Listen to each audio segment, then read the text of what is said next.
Honestly, I'm not too familiar with how the final scene of my marriage unfolded. When Candace returned from the conference, I was 30,000 foot in the air. I'd like to think she walked in, greeted me, expressed how much she missed me, and was happy to be home. Maybe she hoped I'd have dinner ready, as usual. Perhaps she frowned upon finding a printout of her recent escapades with my boss, her boss, a close friend, and even my lawyer, along with divorce papers and a prenup. I'd like to think she was upset, but truthfully, I don't know. A month ago, I discovered her infidelity, which blindsided me. I'm 27, set to inherit $70 million at 32, the source of my current troubles. Despite my wealth, I worked as an accountant in Melbourne. I was raised to respect everyone, regardless of their education. Orphaned at 21, I inherited the family fortune after a tragic plane crash. Yet I never flaunted my wealth. I met Candace casually one night, leading to a regrettable affair. After a night of revelry, Candace and I stumbled upon a surprising revelation. We genuinely liked each other. It was an ironic twist of fate that led to this realization, as Candace had been consoling a friend who had just discovered her boyfriend's infidelity. In the months that followed, our relationship progressed through a series of casual dates until we reached a point where exclusivity felt like the natural next step. During those initial stages, Candace appeared unperturbed by my financial status. She was carving out her own successful career at one of the city's top marketing firms, earning a respectable salary. Looking back, I was under the impression that our marriage was thriving. As a young, affluent couple, we seldom dined at home, preferring instead to frequent the city's fine dining establishments. Weekdays were marked by joint gym sessions, while Saturdays were reserved for city escapades, whether it was sampling gourmet cuisine, hitting the dance floor at clubs, or enjoying a good laugh at a local comedy club. Recalling the moment I proposed to her, I shuddered at the stark contrast with what I now knew. Back then, her acceptance filled me with an overwhelming sense of luckiness, despite her being what many would consider conventionally average in appearance. As our marriage progressed over 2 years, discussions about starting a family emerged. Yet in hindsight, it marked the beginning of a downward spiral. Candace's frequent work-related trips initially raised no cause for concern on my part. After all, isn't trust an inherent part of loving someone? It was only when my manager and partner, George Seaman, announced a lengthy business trip that my suspicions were aroused. His departure coincided with Candace's upcoming 3-week conference, a coincidence that seemed innocuous at first. It wasn't until a chance encounter with an intern named Iona that the truth began to unravel. As she entered my office following George's announcement, Iona's demeanor betrayed a hidden agenda. "Hi, Thomas," she greeted me, prompting me to pause my work on a corporate spreadsheet. Little did I know that her presence would unveil a reality I was ill-prepared to confront. Iona Brown was petite, yet strikingly beautiful, with long golden hair cascading down her back, piercing blue eyes, and an air of sophistication that exuded professionalism. Despite her modest attire, she always conveyed a sense of dedication to her work. In just 3 months, she would conclude her tenure with us and embark on a year-long journey across Australia before heading to Germany to reunite with relatives.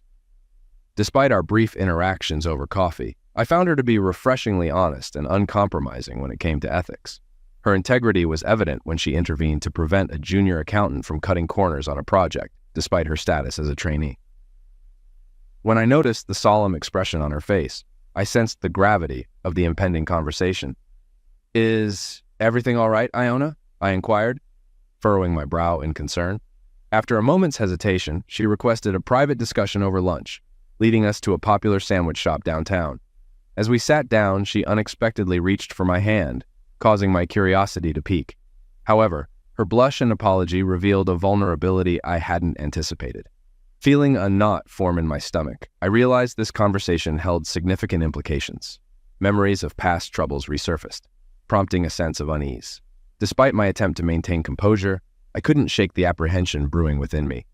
"It's all right, Iona," I reassured her, masking my own anxieties. "But I'm concerned. What's on your mind?" In the next 20 minutes, Iona revealed how she overheard George Simon discussing plans to entertain guests in 2 weeks. Blushing, she disclosed that George had arranged a coffee meetup and she covertly captured photos of him embracing a mystery woman who turned out to be my wife, Candace. The shock was palpable as I stared at the incriminating photo. Iona expressed remorse, recognizing Candace from a picture on my desk. I was devastated, nearly losing my lunch as I processed the betrayal. Attempting to regain composure, Iona gently touched my arm, prompting me back to reality. Struggling to find words, I acknowledged her concern, but conceded to the inevitable need for legal action. However, Iona hesitated, revealing another unsettling detail. My lawyer would be accompanying George and Candace the following week. As panic threatened to overwhelm me, I grappled with the realization that money was at the heart of this betrayal. In a moment of clarity mixed with disgust, I resolved to excuse myself and feign illness to buy time. With determination masked by inner turmoil, I made a decision. I needed to leave, to compose myself, and to devise a plan to confront the impending storm of betrayal and deceit. Have Mary call Candace and let her know I'm sick. I'm heading to the doctor, I instructed. Mary, our office manager, also doubled as our assistant bookkeeper. Standing abruptly, Iona rose with me. I can't thank you enough, I expressed, offering a strained smile. Your honesty likely saved me from a dire situation. Can you share this with Mary and keep it between us? Iona nodded without hesitation, affirming her loyalty in quiet German. I'm sorry, Thomas. I hope you won't hold it against me, she said. I reassured her, extending my hand. No grudges, I owe you. Consider me a friend for life. With mutual smiles, we parted ways. I headed to a restroom, inducing vomiting to maintain the ruse of illness. After a brief call to my doctor, I arranged an appointment, securing a sick leave and medication for a presumed stomach ailment. Leaving the clinic, I resolved to take action. Driving to a nearby hotel, I checked in and settled in my room. Shortly after, Candace called, expressing concern over my health. Faking illness as usual, I assured her I was fine, but requested clothes and toiletries be brought to me, feigning a need for rest. Surprised by her genuine concern, I couldn't help but feel conflicted about her fidelity in light of recent revelations. I'll be better in a few days, Candace, I assured, feigning a cough. We chatted briefly, but I couldn't shake the image of Candace and George in my mind, courtesy of Iona's revelation. As we ended the call, doubts lingered, prompting me to take action. With my laptop and satchel in hand, I searched for private investigators online. After contacting several agencies, I secured a meeting with one for the next morning and scheduled a consultation with a rival law firm, Bradman, Torrance, and Clark. Unable to sleep, I tossed and turned, plagued by uncertainty. Candace's concern during her morning call only fueled my suspicions. Despite considering alternate explanations, I couldn't ignore the evidence presented to me by Iona. Determined to uncover the truth, I left the B&B, informing the front desk of my return later, and hailed a car to discreet investigators. Inside, I recounted the situation to a cautious investigator named Norm, who ensured our privacy before proceeding. Sharing the incriminating photos with him, I requested surveillance on both my wife and my boss. I want to know the truth before taking any action, I declared, hoping for clarity amidst the chaos. Norm noticed my hesitation immediately. Something on your mind? He inquired, raising an eyebrow. Gathering my thoughts, I explained. I'm not entirely sure what's happening, but there's talk of money involving my wife and boss. With a significant trust fund in my future, I need assurance that you understand the stakes. After a brief pause, Norm returned with paperwork outlining their confidentiality and financial terms. Assuring me of their capability, he assured, "We'll handle everything you need."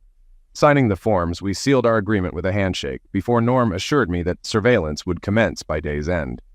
Covering all expenses, I left for my meeting with Ranwick Johnston, our long-standing family attorney. Despite his trustworthiness, recent events left me with no choice but to seek legal counsel. Damien Torrance, eager to secure my business, wasted no time in addressing my concerns upon my arrival. Explaining my suspicions of collusion between my wife, boss, and attorney, I expressed my need for defense. With a sense of urgency, I braced myself for the tumult ahead, determined to navigate the impending storm of betrayal and safeguard my interests. Lawyers are often depicted as cold and indifferent, focused solely on profit. Damien Torrance embodied this stereotype, clad in an expensive suit and occupying an imposing office overlooking Melbourne. After recounting my situation, Damien turned to face the cityscape, absorbing my narrative. "You enjoy a challenge, don't you?" he remarked, his grin sharp. Offering a tempting proposition, he pledged a 25% discount on services and additional billable hours if I transferred my business to his firm. Intrigued, I questioned his motives. Addressing me by name, Damien emphasized the value of retaining my account, citing potential benefits for both parties. Recognizing his strategic approach, I marveled at his salesmanship. Over the next hour, we finalized terms, and I signed the contract, facilitated by his efficient assistant. Damien informed me of contact from Norm at Discreet Investigation and suggested involving him in dealings with my current attorney.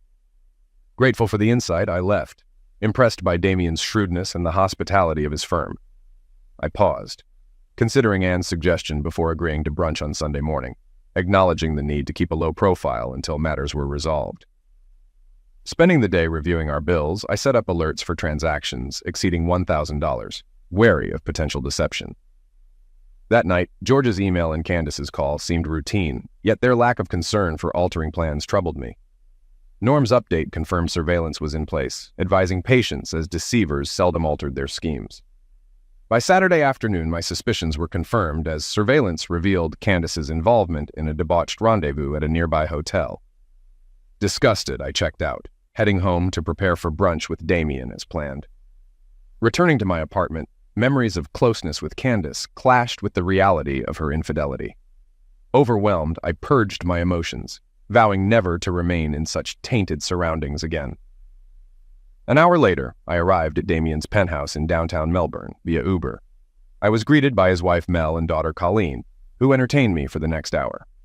Despite Colleen's surprising blend of sophistication and modesty, I enjoyed a delightful brunch with them before she excused herself, leaving Damien, Mel, and me to converse. Observing Damien's casual attire, I couldn't help but note the contrast from our initial encounter. He chuckled at my observation, explaining that while his professional demeanor was necessary, his invitation stemmed from genuine friendship. Mel shared her empathy, revealing her own experience of betrayal in her previous marriage. Damien tenderly comforted her, underscoring the severity of my situation compared to hers. Recalling her tumultuous past, Mel empathized with my anguish, describing her own ordeal of discovering her first husband's infidelity. Damien's law firm had facilitated her divorce, but their relationship had developed independently of that encounter. Damien grinned, glancing at his wife. "My tale's a tad different," he said. "I was engaged to Cherry, but our split stemmed from her disapproval of my demanding hours as a law firm partner. It wasn't a messy breakup, just a breakup. About a month before Mel's divorce was finalized, we crossed paths at a coffee shop downstairs. I was drawn to her, pregnant belly and all." "You mean?" I interjected, eyeing Mel, who blushed. They affirmed, "Yes, Colleen is Lawrence's daughter," Mel clarified. "I discovered this a few weeks later, but it didn't alter my feelings," Damien added. "I promptly adopted Colleen at age 2 when Mel and I wed. Lawrence gladly signed the papers, relieved to dodge child support obligations. We sat in silence, absorbing the revelation. Eventually, I broke the quietude, sipping my coffee. "So, what became of Lawrence?" I inquired. Damien chuckled. "He fell ill with several STDs over the following year. We lost track, but last we heard, he was in a shared house, working customer service for a telecom giant," he disclosed, sighing. "If that's what makes him content, so be it." "Though he owed Mel honesty," Damien remarked, Mel squeezing his hand affectionately. "True, but our union emerged from it." "I can't regret that, despite the pain," Mel reflected. Damien nodded, somewhat guarded. We continued chatting, Colleen joining us briefly before retreating to her room to chat with friends on Discord. "And you, Thomas?" Mel inquired, refilling our cups with her expertly brewed coffee. I glanced at Damien, raising an eyebrow. He waved off any sense of formality. "You're not under scrutiny," he assured me. "Just friends offering support to someone in need." It was the first genuine smile I'd managed since my ordeal began. I peered into my coffee as if seeking guidance for the future. "No," I began, realizing Damien must have shared my financial prospects. Mel shook her head, smiling. "No, he only mentioned you were going through a rough patch and hinted at your wife's infidelity," she disclosed. Damien's expression prompted me to share my story.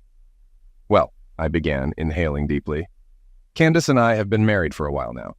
We were considering starting a family soon, but then a colleague at work revealed that my wife was having an affair with my boss. He used to be my lawyer." Damien nodded, acknowledging the revelation. "It seems this has been going on for quite some time, given their attendance at these conferences for years," he commented. "Based on what I've gathered from reports, videos, and photos, it seems to align with your suspicions," he added. I blushed at the confirmation.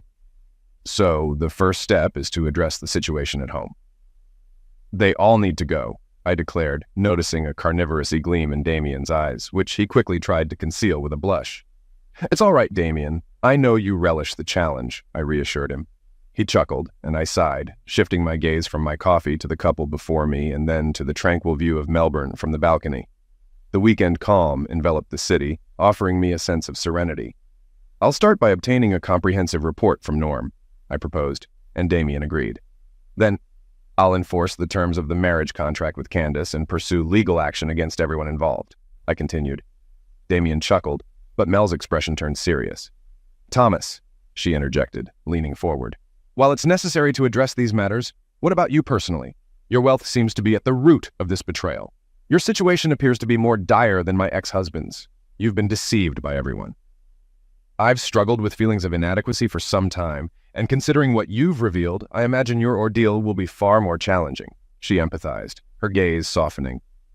It might not have fully hit you yet, she acknowledged. It took me weeks to come to terms with it. You'll need assistance, support, and likely therapy, she advised candidly. I shrugged, acknowledging her insight. Perhaps, I conceded, returning my gaze to the cityscape. I'm serious, Thomas, she insisted. Damien and I want to stand by you. He's a force to be reckoned with in the workplace. I smiled, gazing at the city. But he's also very selective about our social circle. Your presence here this morning speaks volumes about how highly he regards you. I turned to them, surprised. Damien blushed faintly and shrugged. I'm not quick to make friends, he admitted. You're like me in that you're successful, savvy, and no-nonsense, he observed, glancing at his wife. After hearing your story, I thought about what Mel went through. We decided we could be a support for you, he explained. I felt touched. I hadn't expected this softer side from him or such genuine concern from a lawyer. We spent the next couple of hours discussing my situation more openly. Mel emphasized the emotional toll, and by the time I left to check into another hotel across town, I felt more emotionally overwhelmed. Yet for the first time, I sensed I had support. I talked to Candace briefly. When she called later that evening, she spoke as if nothing was amiss, but I had received Norm's report. During this period, I matched her phone call timing with the incriminating video. Damien advised me to continue going to the office until he had all necessary legal documents ready. I tried, but it was apparent that something was off. By late Tuesday morning, Iona approached me, sensing my distress. Thomas, you look awful. Did you find out something? She asked softly, trying not to draw attention. I nodded slowly. It's worse than we discussed, judging by your demeanor, she remarked, almost anticipating it. I nodded again, trying to contain my frustration. I'm sorry, Thomas. Truly, she expressed sympathetically. I'm ashamed. I'm the one who brought this to your attention. Her German accent lent a solemnity to the word ashamed. Don't be, I reassured her, feeling a surge of determination to navigate through this ordeal as she empathized with my pain. Without you, I'd still be in the dark about my situation. What's a betrayed man? She inquired. I gave her a simplified explanation, watching her eyes widen in shock and then soften with understanding as I summarized what I had learned, sparing her the graphic details. Tears welled in her eyes by the end of our conversation. Luckily, we were in my office. Being in a more public area would have only attracted more attention. I couldn't help but wonder if anyone at the company was aware of William Zax's knowledge about the affair. Iona suggested meeting for dinner that night, unable to maintain composure if I disclosed everything over dinner. Agreeing, we left shortly after work, as she had only 4 days left on her internship. Later that afternoon, Mary, our office manager, gave me an odd look in the hallway. After lunch, she spent hours in discussion with William. I feigned productivity for the rest of the day, observing both men closely. I had developed a trust in Damien, my new lawyer and confidant, after several conversations this week, as well as with Mel. Damien's part of the inner circle, I informed my investigator. What's the latest intel? How's it worse than what we've uncovered? Norm's next words jolted me out of my week-long confusion. They've discussed the possibility of eliminating you in about 3 years, he revealed. Damien and I reacted in unison. What? Norm explained further. Not immediately, but they've talked about orchestrating your demise in a few years, dividing your trust among themselves. Stunned, I processed the chilling information. Norm continued. Their method isn't finalized, but poisoning through your food has been considered, possibly by your wife. Shock replaced my initial disbelief. The upside is they're still in the planning stage, Norm added, revealing Roger's involvement as a chemist capable of concocting a lethal compound. I struggled to comprehend my wife's involvement. But why? I protested. We're married, and my assets are hers too. Why resort to such extremes? My anguish was evident as I grappled with the betrayal. Norm shrugged, emphasizing how people often make foolish decisions regarding money. He reassured us that despite their sinister intentions, they hadn't taken any action yet. His team remained vigilant, seeking counseling to cope with the stress of the investigation. After discussing further details, Norm provided Damien and me with a USB drive containing additional evidence. Damien outlined his plan for the upcoming week, which included preparing divorce papers and initiating legal action against Candace's workplace and her accomplices. He also arranged for the sale of the condo and discussed informing the police about the homicide plot. That evening, I confided in Jonah, who was shocked by the ordeal I was enduring. The following days passed in a semblance of normalcy, albeit tinged with paranoia. Changing lodging each night, I tried to evade potential threats. On Thursday, Norm summoned me to a meeting where I found Damien already present, his expression grave. As we sat down, I sensed impending bad news. Norm revealed that my job performance had suffered due to personal issues, prompting my boss to involve Candace. My heart sank as I realized the extent of their interference, exacerbated by Norm's somber tone. So, my wife enjoying herself with my boss, her boss, my lawyer, my friend, and a few others at my workplace, I summarized with a touch of disdain. Norm confirmed, nodding. Unfortunately, yes, he replied. Recognizing the severity of the situation, he invited Damien, my new attorney, to join our discussion to ensure he was informed of our next steps. We devised a plan to keep them unaware for as long as possible, allowing me time to navigate the impending chaos. This meant laying low at work for the remainder of the week before taking decisive action. We continued strategizing even as I received a call from Candace, which I ignored to maintain appearances. The following day, we celebrated Iona's successful internship with a farewell party at work. Amidst the festivities, she discreetly inquired about my well-being, and we agreed to meet for drinks later. I focused on work and received encouraging smiles from colleagues as I completed tasks. In the evening, over drinks with Iona, I received a call from Mel, who suggested a trip to watch penguins near Phillip Island, emphasizing the need for nature and supportive friends during this challenging time. Grateful for the invitation, I asked if I could bring a friend along. Iona glanced at me as I heard Mel chuckle. Sure, what's her name? Mel's voice was filled with amusement. Her name's Iona. She's the one who brought me up to speed, I explained. After arranging a time and place to meet, I hung up. Iona looked at me curiously. Did you just ask me out indirectly by calling another woman? She teased. Seeing the panic on my face, Iona laughed and reassured me. Relax, Thomas, she said, patting my arm. I understand you need friends right now, so where are we going? And did I hear something about penguins? The next morning at 7:30, Jonah and I met Damien, Mel, and Colleen at a gas station outside of town. I was surprised when they arrived in a vibrant yellow 2019 Mustang. The roar of the V8 engine impressed me as they pulled up next to my own 2020 V8.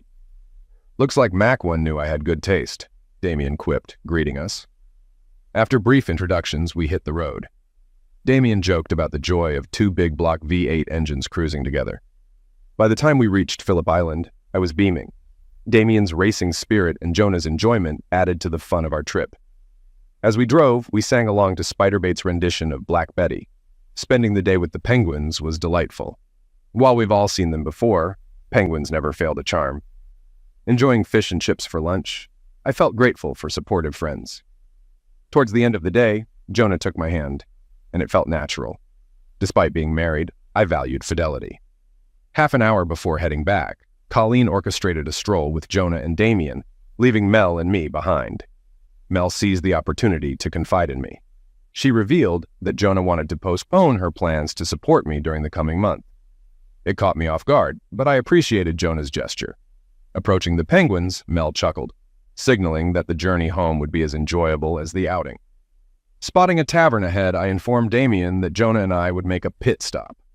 We bid farewell, appreciating the time spent together.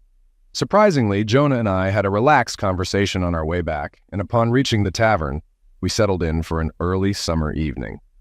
As dusk settled in, we ordered drinks and food, indulging in the relaxed atmosphere. The atmosphere grew serious. "Thomas," she began, and I met her gaze. I had previously mentioned some basic details about Iona, who was now playing a crucial role in my life. Iona, born in Germany, immigrated to Australia at the age of 4. She had a penchant for numbers and was currently pursuing her graduate studies while interning across the country. Physically, she stood at a petite 5 feet 2 inches. "I can guess the gist of your conversation with Mel. You're going through a tough time, and right now, you need a friend more than anything," she said, pausing hesitantly. "That's what I want to be for you. A friend above all else." Her gaze shifted momentarily, but she kept hold of my hands. "However, as we've grown closer over the past weeks, I've come to realize that my feelings for you might be more than just friendship. Actually, I'm certain of it. Do you understand what I mean?" Her sincerity touched me deeply. Despite knowing that I was dealing with personal challenges, she expressed her interest in a romantic relationship. "Iona, I began, then stopped, sensing her disappointment. I squeezed her hands reassuringly. "You're an incredible woman, and you're right. I need friends foremost right now. But truth be told, amidst all the confusion, I've found myself drawn to you as well." I left my statement hanging. Life's pendulum can swing swiftly from joy to sorrow, and Jonah experienced this firsthand. One moment she seemed apprehensive, but the next, her face lit up with radiant happiness. We spent the rest of the evening chatting about our interests, from movies to music to our shared love for Mustangs. As we conversed, I shared the story of my family's tragedy and the existence of my trust fund, which surprised her. "Why are you working at Simon and Zach's then?" she inquired after hearing my tale. I shrugged, explaining that my original plan had been to gain experience there for a few years before launching an investment company, a dream I had discussed with my late father. However, their untimely passing led me to remain at the firm. The mention of my parents' passaways sobered the conversation. "Sorry, Thomas," Jonah said, her tone sincere. "When I look at you, I see a man who is focused, but has no tolerance for fools, despite his own humility." I chuckled, grateful for her words. "Thanks," I replied. "You're a good man," she continued, noting my composure amidst the turmoil. "You haven't lost your temper, unlike them," referring to my wife and her lovers. "No, not like they're planning to do to me," I replied grimly, unintentionally shocking her. Realizing my slip, I recounted the key details of my investigator's findings. The plot to eliminate me after Candace's baby is born. Iona was horrified, her eyes welling up with tears. "You're taking action, right? This has to be a crime," she said, her grip on my hand tightening. Concern etched her face, almost as if she feared for my safety, I assured her. "Damien is handling it. Everything will unfold next week." She released my hand, her voice almost hysterical. "Your wife is plotting to eliminate you," she exclaimed. We continued talking, and as we headed back to my car, she held my hand tightly, scanning our surroundings anxiously. "It's okay, Iona," I reassured her, squeezing her hand. "We're safe, and if anyone is watching, I have a fast car. We can outrun them." Her laughter broke the tension, and our conversation on the way home was subdued. As I dropped her off, we shared a tight hug, and in a moment of vulnerability, I kissed her softly on the lips. Blushing, we both realized the potential of our relationship. Driving away, I felt a sense of relief thanks to Damien, Mel, and Colleen, but especially Jonah. A couple of streets away, my phone rang. It was Candace. "Baby," she said with concern. "Where are you? I've been trying to reach you." "Sorry, Candace," I responded, explaining my day at Phillip Island with friends. "It was a great day," I added, sharing the joy of watching Colleen with the penguins. "They make you appreciate happiness in a different light." I wasn't lying. Watching Colleen with the penguins was hilarious. She loved feeding them the bait fish we bought, and at one point, a group of penguins followed her around looking for more food. "You know, maybe we can start trying for a baby of our own when I get back." "You're giving me nothing but trouble," Candace said. "Yeah, right," I thought. "Have a baby so you can poison me later." "See you later, Candace. How's the conference going? Did you go?" I asked, diverting the conversation. "Oh yeah, the conference went great. We really did a lot of studying," she said, clueless to my suspicion. "And yes, a group of us, including my boss, are going out for a few drinks. Don't worry, my boss is keeping an eye on me to make sure no outsiders trespass on my virtue." Sure, I thought, as if this woman had any virtue at all. I lost interest in the conversation, letting her talk while I tuned out. She ended the call with, "I love you," but I didn't bother reciprocating. For the next week, I arrived early at work every day, ensuring all my tasks were completed on time. I suspected Mary and William were up to something with Candace and George, but I couldn't figure out what. As the week progressed, they glanced at me less frequently, which only heightened my suspicions. I changed hotels frequently, feeling paranoid even before discovering the plot against me. Spending evenings with Jonah, we packed up my apartment, storing my belongings in a company shed for free. Candace's items were moved out with storage paid for 60 days, giving her time to sort out her affairs. Reviewing Norm's reports daily, one night I inadvertently showed Jonah some pictures from the report, causing her to rush to the bathroom and vomit. When she returned, she was livid, expressing her fury at my soon-to-be ex-wife's behavior. Monday morning arrived, marking game day. The cheaters were expected back early, while I was set to depart for a month in Cairns, North Queensland. I went to work as usual, attending a staff meeting where William announced George's return tomorrow. Mary's scrutiny caught my attention for the first time since my induction, prompting me to alert Damien for potential conspiracy charges. Shortly before lunch, declining an invitation to dine with the group, I swiftly left, initiating a race on my laptop before departing. Leaving my keys and cards on my desk, I intended to resign, with Damien's team tasked to deliver the letter later. At the office exit, the company car driver greeted me, driving me to the airport. Iona bid me farewell with one of her chaste kisses, and at the airport, Damien and Mel saw us off. Damien handed me a new phone with a private number known to only a few, ensuring confidentiality. Flying business class with Iona to Cairns, we enjoyed champagne on board. Upon landing, another driver escorted us to a cozy bed and breakfast for our first week's stay. Run by an elderly gay couple, the B&B boasted a stunning view of the sunset over the water. Our room featured a double bed, attached bathroom with a double shower and whirlpool tub, offering luxury and comfort. The owners shared that they had remodeled recently, offering 2 king bedrooms and 4 superior rooms, ensuring a delightful stay. On the way from the airport to the hotel, I received a text from Damien, confirming the deed was done. "You're free now. Turn off your phone," he advised. And I complied, feeling nervous upon settling in for the night with Jonah. We both felt the weight of expectations, but it turned out we had nothing to worry about. After retiring to the bedroom, we drifted off to sleep. The next morning, Jonah inquired about my well-being, to which I responded enthusiastically, praising the night before. She gleefully confirmed that her plan had worked, and we expressed our commitment to each other. Over breakfast, we savored the cuisine and explored attractions like the Daintree Rainforest and the Great Barrier Reef. By the end of the week, I'd even forgotten about my cell phone until Damien, Mel, and Colleen joined us, sharing news of 9 arrests related to the homicide conspiracy, including some familiar faces from our past. I leaned back, bewildered. 9 people wanted me dead? I exclaimed. Sort of, Damien explained. They admitted no personal animosity toward you. In fact, they praised you as a nice guy. But they conspired to profit from your trust after your pass away, blaming each other. Except Candace. She broke down upon finding you gone, as the divorce papers show. She's now under observation at Ramsey Hospital. I hand-delivered your resignation, sparking the closure of your former workplace with immediate termination for all. Their survival seems unlikely. Similar story at Candace's workplace, and I witnessed the arrest of Mr. Randwick Johnston, quite satisfying professionally. No charges against me, he added with a wink, and we chuckled. What about Roger? I inquired. He got nabbed too. His wife was clueless, thinking he was on a work trip, not cavorting with a friend's wife. I offered to represent her pro bono, Damien shared. Mel playfully slapped Damien. Quit teasing, kid. We all chuckled, digging for more details. Mel glanced at Jonah and me holding hands. Well, that didn't take long, did it? She remarked. Iona blushed, then admitted, I asked him to hold me the first night. I ensured he stayed in the room, keeping him occupied so he wouldn't dwell on the situation.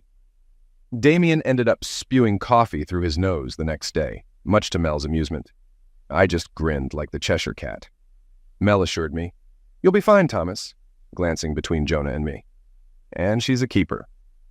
They accompanied us for the next week, joining us on day trips, overnight stays at casinos, and even a light airplane flight to the Daintree coast. Afterward, they returned home to Melbourne while we flew to Brisbane. There, Iona introduced me to her parents as her boyfriend, and I gladly played the role. We made headlines one night in Brisbane, though my name wasn't mentioned. And when Jonah informed my parents, they nearly panicked until we clarified the situation. They were the epitome of honesty and trustworthiness. Throughout our journey, we explored Brisbane for a week, followed by another week in Sydney. By the end of the month, neither Jonah nor I could envision life without each other. Towards the trip's end, we broached the topics of marriage and children. I assured her that once my divorce was finalized, we'd become engaged. It wasn't a conventional proposal, but she understood, confident that when the time came, I'd propose properly. When children came up, she blushed. "I have something to tell you, Thomas," she began. "I might be pregnant," she confessed, her voice tinged with shyness as she awaited my reaction. With a sigh, she added, "My period is due in a few days, so we'll know soon." Looking at me expectantly, she awaited my response. "Are you kidding?" I chuckled. "No, I've thought about it too," I confessed honestly. "I've been hoping for an accidental pregnancy. I can't think of anyone I'd rather have a baby with than you these past few months." Sadly, she woke up the next morning with her period. I kissed her with a disappointed expression, murmuring, "Maybe next month. In the meantime, we'll have to practice a lot." As our vacation came to an end, we returned to Melbourne and stayed overnight at Iona's place. She convinced the landlord to extend her apartment lease for a few more months instead of heading north. Although it was a small apartment outside of town, Iona felt a bit embarrassed after our month-long stays in bed and breakfasts across the country. I playfully teased her with questions about every little detail in the apartment until she was giggling uncontrollably. The next day, we visited Damien's office to look for new places to live. During lunch, Mel surprised us with coffee. "What brings you here, Mel?" Iona inquired, puzzled by her unexpected visit. "I heard you were here, so I thought I'd drop by to see how you're doing and bring you some coffee," Mel explained with a sip of her own coffee. Sensing something was amiss, Iona asked, "Is everything all right?" Mel shrugged, her expression betraying her concern. "It's not going too well, Mel. I'm not pregnant yet," Iona sighed, her disappointment evident. Moments later, Mel accidentally spilled coffee on the conference room table, prompting laughter from me. "Excuse me," I chuckled, explaining to Mel that Jonah and I were trying for a baby. "After the past month, we just decided to see what happens." "That's quick," Mel remarked, a hint of concern in her tone. We nodded in agreement. "Maybe," Iona dismissed, her gaze affectionate as she looked at me. Mel observed us for a moment before changing the subject, asking about our presence at the office. Upon learning that we were house hunting, Mel readily agreed to assist. She spent the next couple of hours helping us identify our preferences and requirements, considering the possibility of accommodating a baby. Damien stopped by briefly, flashing a smile as he overheard the conversation between the two women in the kitchen. Over the following month, we visited several properties and eventually settled on 3 apartments and a house. Iona conceded that it was my money, but I insisted it would be our home, chosen together. We ultimately selected a penthouse apartment in a slightly older building at the bottom of Collins Street. It offered easy access to major highways, fast public transportation, and proximity to various dining options. The apartment itself was stunning, featuring 3 modest bedrooms and a spacious master bedroom with a view of Melbourne Park. The building boasted amenities like a pool, sauna, gym, and a 24-hour concierge service. With 2 garage spaces, we could conveniently park both my Mustang and the new Jeep Iona purchased. It felt like a luxurious hotel we could call home. With Mel's help, we furnished the apartment, transforming it in just an afternoon. Within a month, we had settled in, a timely move since Jonah's period didn't arrive that month. Now, almost 9 months later, Jonah is 6 months old, and we have our baby boy. Our apartment is now adorned with soft baby proofing on every surface, and we've fully embraced our new life as parents. We've transformed one room into a nursery, another into a guest bedroom, and a third into a home office. Jonah and I have launched a new investment firm. Currently, we have a modest capital of a few $1,000,000, as I'm still awaiting access to my trust in a couple of years. Iona, who excels in numbers, holds a 10% stake in the venture. Although she initially declined any ownership, I convinced Mel to be transparent, which led to our only disagreement. I now hold a 70% stake, with an investor owning 15%, and Damien and Mel holding the remaining 5%, solidifying our close friendship. The contrast between Damien the lawyer and Damien the friend never fails to amaze me. As my attorney, he was a formidable force, securing judgments against Candace and my former employers, leading both companies into administration, but with substantial liquid assets. This ensured substantial compensation for Jonah and me. He also secured a favorable outcome for Roger's wife, who received the majority of their assets. while Roger received a 30-year prison sentence, along with others involved in the plot against me. I received a plea for mercy from William and George, which I promptly disregarded in front of Damien. He took great pleasure in dismantling my former lawyer during the trial. Although I hadn't focused much on Candace during the proceedings, she received a 35-year sentence without parole. Her parents were the only ones who expressed sympathy, but even their support waned upon learning the extent of her actions. The judge granted a divorce based on her offenses against me, expressing disgust at their actions and the havoc they caused. Per the prenuptial agreement, Candace left with her belongings and $15,000 to start anew, which I placed in a trust fund for her future needs. Due to her mental health, she didn't attend the hearing and was transferred to a medium-security prison's medical unit. She requested a visit from me, which I agreed to, ensuring it wouldn't affect the divorce proceedings. 6 weeks later, I found myself in a secure meeting room in the prison's medical wing, ready to meet with Candace. In the stark room, characterized by a bolted-down table, chairs secured with chains, and the omnipresent one-way mirror that seemed straight out of a crime drama, I sat awaiting the arrival of my ex-wife. It had been a tense 10 minutes since the doctor and the guard escorted her in. Candace looked disheveled, her usually neat brown hair tousled, indicating a tumultuous state of mind. Her eyes darted around, searching for something, perhaps for reassurance or escape. Yet when her gaze landed on me, a peculiar calmness settled over her, like a storm finding peace in the eye. But there was a more conspicuous detail. Candace was visibly pregnant, her belly protruding noticeably. Despite her disheveled appearance, she wore a faint smile, almost a mask of serenity. "I'm nearly a week overdue, Thomas," she confessed softly, her hand instinctively resting on her swollen abdomen. Concern washed over me, but before I could voice it, the doctor signaled to maintain composure, and I assured Candace that everything would be okay, urging her to await the impending birth with patience. Then came her confession, laden with regret and sorrow. She spoke of never harboring ill intentions toward me, emphasizing that the coercion and manipulation by others led her astray. The weight of her words hung heavy in the air as she revealed the pressure to act at what they deemed the opportune moment post-birth. It was a revelation that pierced through the thick tension of the room, laying bare the complexity of her situation and the turmoil within her. Despite our estrangement, she clung to a glimmer of hope for redemption, tethered to the belief that our impending child could serve as a beacon of renewal. Her plea for forgiveness echoed softly, a fragile thread connecting us across the chasm of past grievances. Caught in the emotional whirlwind of her confession, I struggled to find words, my thoughts swirling with a mix of empathy, skepticism, and unresolved pain. "Our baby will bring us back together. Once the baby arrives, I'll be released, and we can start anew as a family. I promise to protect you from them," Candace pleaded, her words tumbling out in a disjointed stream. "You're my top priority, Thomas. The others were just distractions, interested in each other more than me. They used me for money. It's just us and our baby now." For the next 15 minutes, she continued to express her desire for reconciliation and a future together, interspersed with moments of clarity and remorse. Tears streaked her face as she acknowledged her mistakes and confessed her guilt. "I betrayed everyone. I was greedy and unfaithful. I even planned to damage you. I'm nothing but a wretched, despicable woman who deserves punishment." Growing increasingly agitated, she bared her emotions, urging me to inflict pain upon her as a form of retribution. "I still love you, Thomas, despite everything," she lamented, stripping off her prison garments in a desperate plea for absolution. In a moment of vulnerability, she revealed the anguish of knowing the baby wasn't mine, and the regret of her past actions. Feeling powerless, I remained by her side as she grappled with her demons. "It was meant to be yours," she repeated, her voice echoing with sorrow. As the doctor intervened to guide her toward stability, Candace reluctantly retreated, bidding me a bittersweet farewell. "Live well, Thomas," she whispered, a poignant reminder of our shared past and uncertain future. And with that, she departed, leaving behind a trail of remorse and unspoken longing.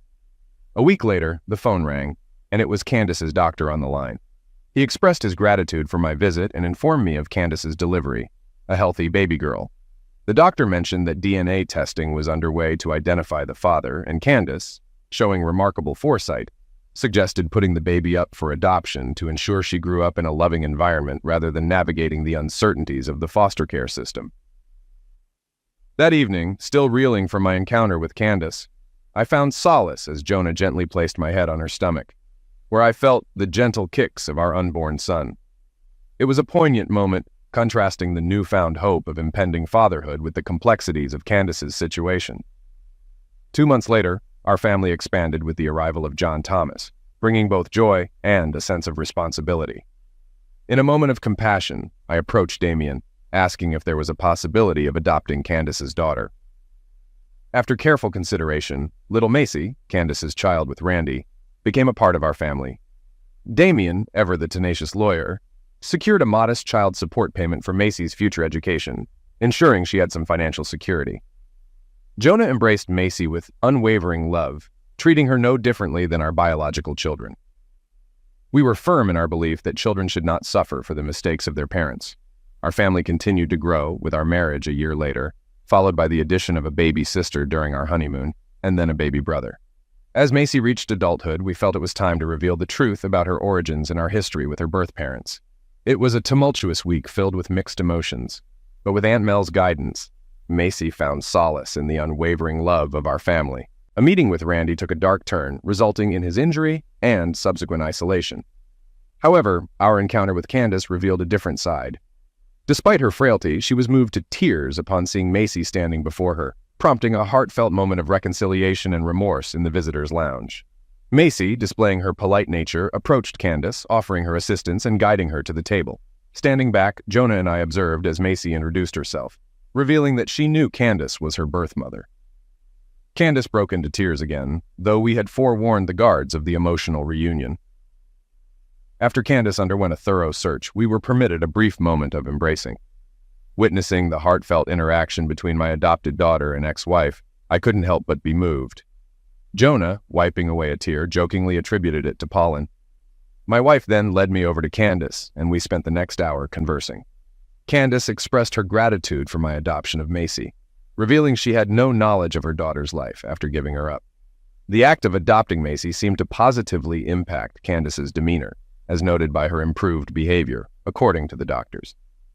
Although she still had some time left in her sentence, the prison reported a significant improvement in Candace's conduct since the encounter.